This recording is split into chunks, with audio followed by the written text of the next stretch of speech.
My name is Timothy Phelps, and I'm a member of the Westboro Baptist Church in Topeka, Kansas. And I also serve as one of their preachers. So obviously your church is quite infamous for its pickets and its protests. And I was wondering, is that something that you still do today? Oh, yeah, absolutely. Every day we maintain a calendar that is filled to the brim with local and distant pickets.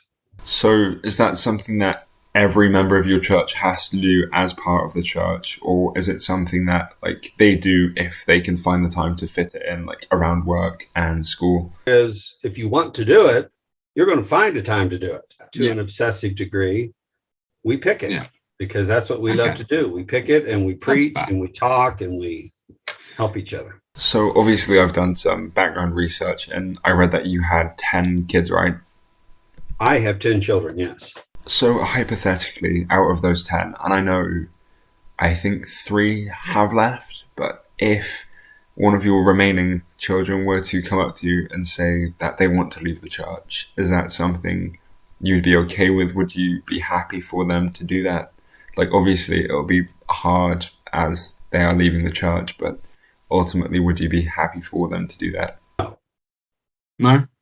No, I would not be happy because that would be the equivalent to me asking you is if you had a child and that child went out and committed suicide, would you be happy for that child?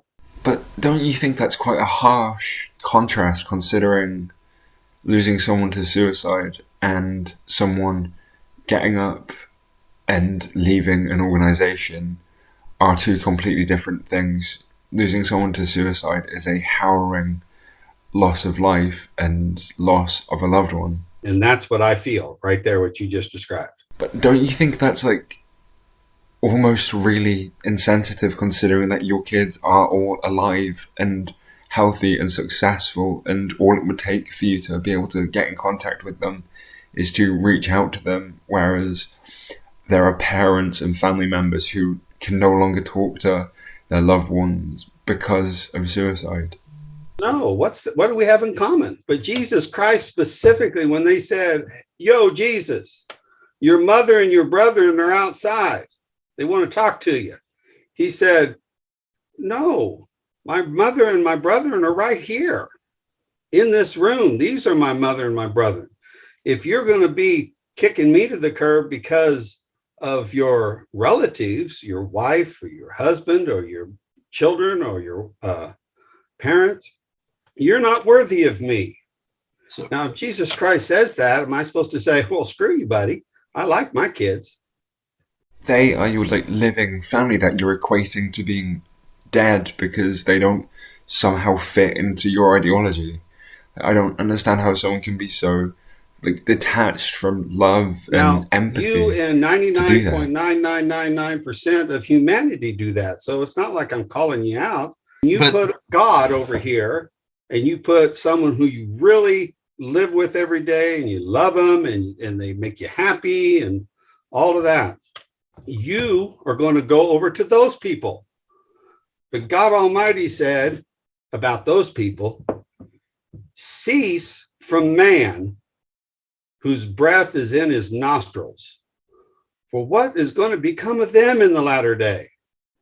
The answer, of course, is nothing, because humans compared to God are worth zero, including us, worth zero. Humans compared to other humans, there's value.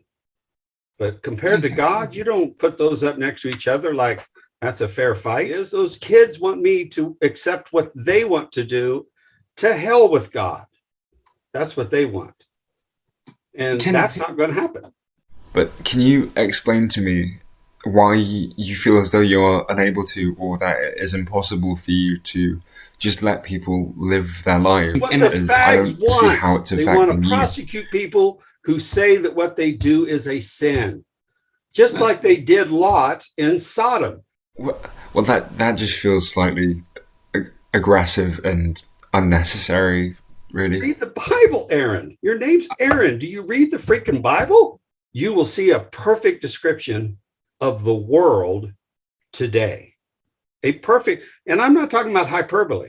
I'm talking about governments require you not to call sodomy a sin, not to call adultery a sin, not to call fornication a sin. They will put your scabby side in jail, and it won't be long, and it will be death penalty stuff. Now, that's the reality, whether you want to play denial or not.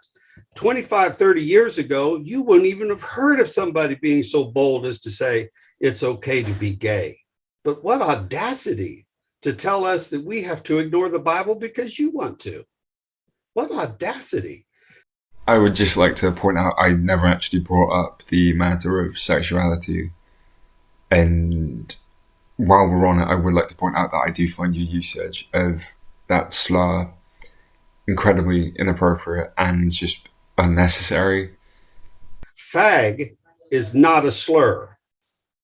I don't care how other people use it. Fag is not a slur. But you are aware you are using it as a slur, regardless of how you think you are using it. The way you are using it in the context which you are using it in is, in fact, a slur. Here's what will happen to you in time, in temporal time. I'm telling you, as we sit here and look at each other, you're going to lose what you hold dear because he's going to take it from you.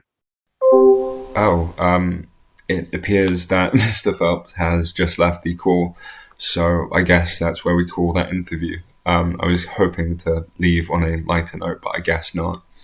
So all that's left to say is thank you for watching and be good people.